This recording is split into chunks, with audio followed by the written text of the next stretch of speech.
ఒరిజినల్గా రావట్లేదు, అన్ని కెమికల్స్ ఇవన్నీ మిక్స్డ్ ఉంటున్నాయి కదా, మరి ఆ వెన్న యూజ్ అవుతుందా దీనికి?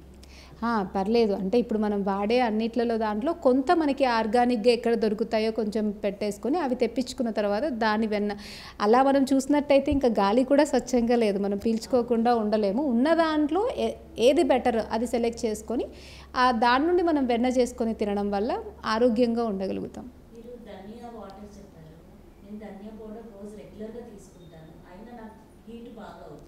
ధనియా పౌడర్ కాదు, ధనియాలు అంటే దాన్ని తీసుకునే విధానం ఉంటుంది. మంచి ధనియాలు తీసుకోవాలి, తీసుకొని నైట్ వేడి నీళ్ళలో వాటిని నానబెట్టేసి మార్నింగ్ తాగాలి. తాగితే అప్పుడు అది ధనియా పౌడర్ అందరూ కూరల్లో కూడా వేస్తారు, సో దానివల్ల తగ్గుతుంది కదా అని చెప్పేసి. నార్మల్గా ఏంటి అంటే ధనియాలు అనే వాటిని వేడి నీళ్ళల్లో నానబెట్టి మార్నింగ్ బాగా పిసికి చల్లగా తాగాలి, అప్పుడు మనకి అది బాగా చలవ చేస్తుంది. దాన్ని తీసుకునే విధానం బట్టి కూడా ఉంటుంది. ఇప్పుడు మనం అన్ని కూరల్లో పసుపు వేస్తాం, కారం వేస్తాం, వెల్లుల్లి వేస్తాం, అల్లం వేస్తాం, కానీ దాన్ని మనం మెడిసినల్గా తీసుకున్నప్పుడు దాని ప్రాపర్టీస్ అనేవి వేరైపోతాయి అన్నమాట. ఇంకా హీట్ తగ్గాలంటే బాడీలో ఏదైనా టిప్స్ చెప్పండి, నాకు బాగా హీట్ ఎక్కువ అవుతుంది. మెంతులు కూడా కూల్ అవుతుంది అంటారు. మెంతులు హార్మోన్స్ని మనకి కంట్రోల్ చేయడంలో ఉపయోగపడతాయి, కానీ మెంతులు పూర్తిగా కూల్ చేయవు.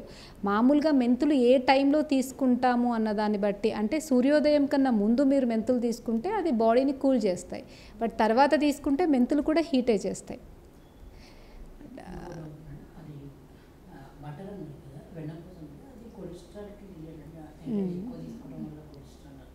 మామూలుగా ఇది మనకి ఏంటంటే కొలెస్ట్రాల్ పెరుగుతుంది అన్నది ఒక జస్ట్ మిత్ అనుకోవచ్చు. ఎందుకంటే కొలెస్ట్రాల్ ఎప్పుడు పెరుగుతుంది అంటే మన లివర్ యొక్క పనితీరు సరిగా లేనప్పుడు మనం తినే ఫుడ్ని లిపిడ్ మెటబాలిజం అంతా కూడా మనకి లివర్లో జరుగుతుంది. మీరు ఎంత నెయ్యి తిన్నా, ఎంత వెన్న తిన్నా, ఎంత ఎక్కువ శాతం మనం వెన్న ఉన్నది తీసుకున్నా కూడా లివర్ పనితీరు ఎప్పుడైతే సరిగా ఉంటుందో అప్పుడు మీకు కొలెస్ట్రాల్స్ అనేవి పెరగవు.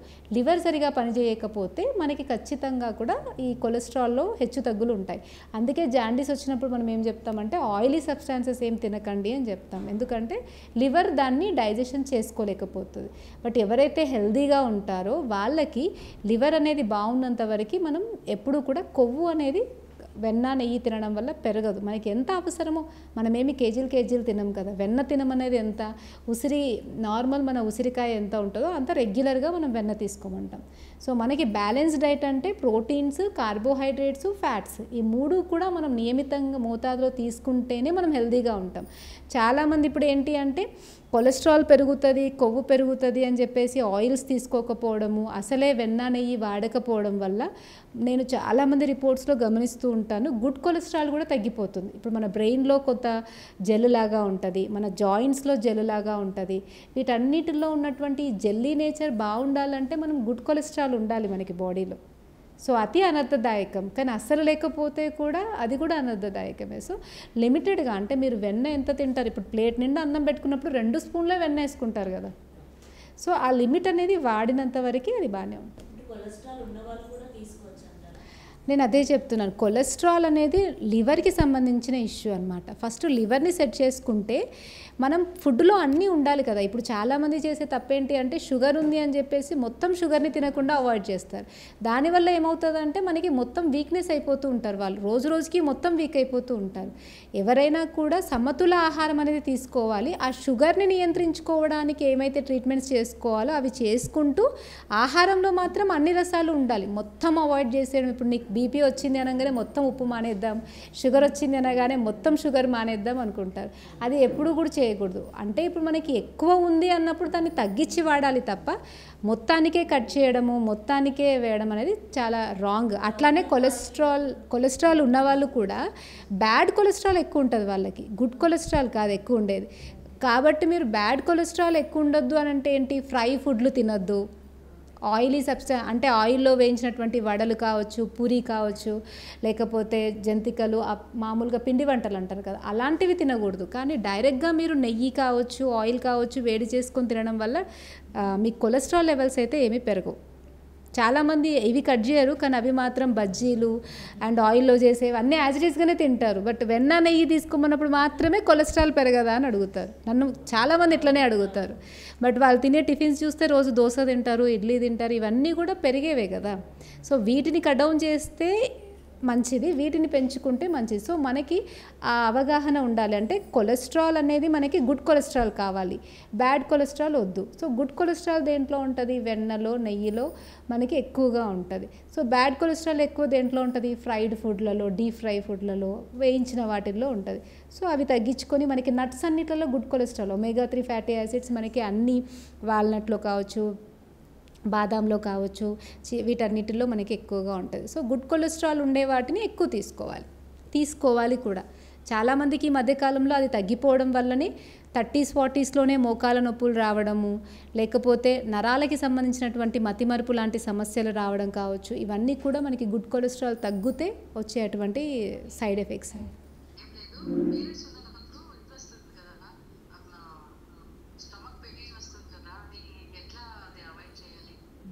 పీరియడ్స్ అప్పుడు వచ్చేటువంటి పెయిన్ డిస్మెనోరియా అంటాము. చాలామంది అమ్మాయిలకి పీరియడ్ వచ్చినటువంటి ఫస్ట్ డే, సెకండ్ డే అనేది ఎక్కువగా పెయిన్ ఉంటుంటుంది. సో దాంట్లో మనకి పీరియడ్ రాకముందు నుండే, ఒక 1 వీక్ ముందు నుండే, ఇంతకుముందు నేను చెప్పినట్టుగా శొంఠి, బెల్లం, కరక్కాయ టాబ్లెట్స్ ఏవైతే చెప్పానో వాటిని రోజు పొద్దున 2, సాయంత్రం 2 తీసుకుంటూ ఉండాలి.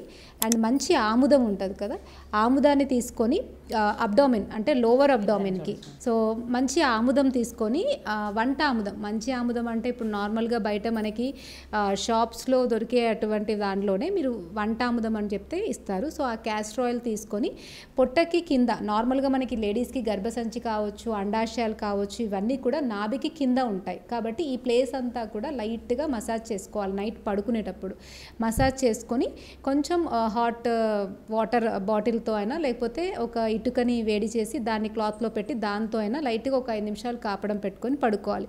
ఇలా చేస్తూ ఉండడం వల్ల పిల్లలకి ఈ పీరియడ్ ముందు పెయిన్ అనేది రాకుండా ఉంటుంది. ఒకవేళ మీరు ఎక్కువ పెయిన్ ఉన్నట్టయితే, పిల్లలకు ఒకవేళ ఎక్కువ పీరియడ్స్ అప్పుడు పెయిన్ వస్తుంది అని అనుకుంటే దీన్ని మీరు ఒక 10 డేస్ ముందు నుండి చేయాలి. లేదు అని అంటే పీరియడ్ ముందు ఒక 5 డేస్ ముందు నుండి ఈ నేను చెప్పినట్టుగా కరక్కాయ, శొంఠి టాబ్లెట్స్ వేసుకుంటూ క్యాస్టర్ ఆయిల్ని పొట్టకి మసాజ్ చేసి స్వేదం అంటే ఏమంటారు, స్టీమ్ లాగా వేడి కాపడం అనేది పెట్టుకుంటూ పొద్దున్నే లేవగానే అలోవెరా తినాలి. అంటే నార్మల్గా ఫ్రెష్ అలోవెరా పల్ప్ ఒక 5 గ్రామ్స్, పట్టిక బెల్లము అండ్ జీలకర్ర పౌడర్లో జస్ట్ అట్లా అద్దేసి వాటర్తో తీసుకోవాలి. ఇలా చేయడం వల్ల లోపట ఏమన్నా బ్లాక్స్ ఉన్నా, మామూలుగా వాతం అంటాం, ఎవరికైతే ఆడవాళ్ళకి వాతం అనేది ఎక్కువగా ఉంటుందో ఆ వాళ్ళకి పీరియడ్ అప్పుడు నొప్పి అనేది ఎక్కువగా ఉంటుంది. అమ్మాయిలు కావచ్చు, పెద్దవాళ్ళు కావచ్చు, పీరియడ్ అప్పుడు అట్లా పెయిన్ ఉంటే దాన్ని వాతము అని అంటాము. ఆ వాతం పోవడానికి ఈ ఆముదంది కావచ్చు, అలోవెరా కావచ్చు, అండ్ నేను చెప్పిన కరక్కాయ టాబ్లెట్, కరక్కాయ శొంఠి కావచ్చు, పర్ఫెక్ట్గా పనిచేస్తాయి. అయినా తగ్గట్లేదు అని అనుకుంటే వాళ్ళకి కాన్స్టిపేషను అండ్ గ్యాస్ట్రిక్ సంబంధిత సమస్యలు, గర్భాశయంలో ఏమైనా ఎక్కువ మొత్తంలో ఫైబ్రాయిడ్స్ అలా ఉండే ఛాన్సెస్ ఉంటాయి. వాళ్ళు అప్పుడు ఖచ్చితంగా అల్ట్రాసౌండ్ చేయించుకోవాలి. నార్మల్గా ఉన్న వాళ్ళకైతే ఇట్లా నేను చెప్పినట్టు చేస్తే పీరియడ్ అసలు వచ్చింది అని తెలియకుండానే, పెయిన్ అనేది లేకుండానే పీరియడ్ అనేది సాఫీగా జరుగుతుంది. అలోవెరా డైరెక్ట్గా ఉండే మొక్కని జస్ట్ నార్మల్గా వాష్ చేసి పల్ప్ 5 గ్రామ్స్ అంతా ఉండే మోతాదులో తీసుకోవచ్చు. అది రెగ్యులర్గా తీసుకోవద్దు, పీరియడ్ వచ్చి ఒక 1 వీక్ ముందు.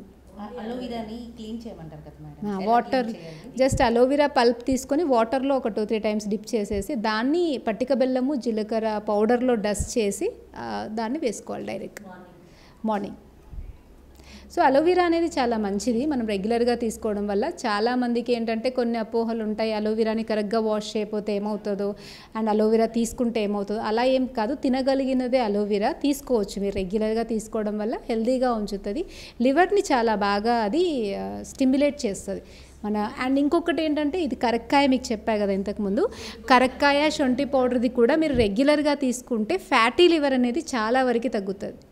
సో లివర్, కరక్కాయ, శొంఠి, బెల్లము 3 ఈక్వల్గా తీసుకొని మనం పల్లి గింజ సైజులో ట్యాబ్లెట్స్ చేసుకోవాలి.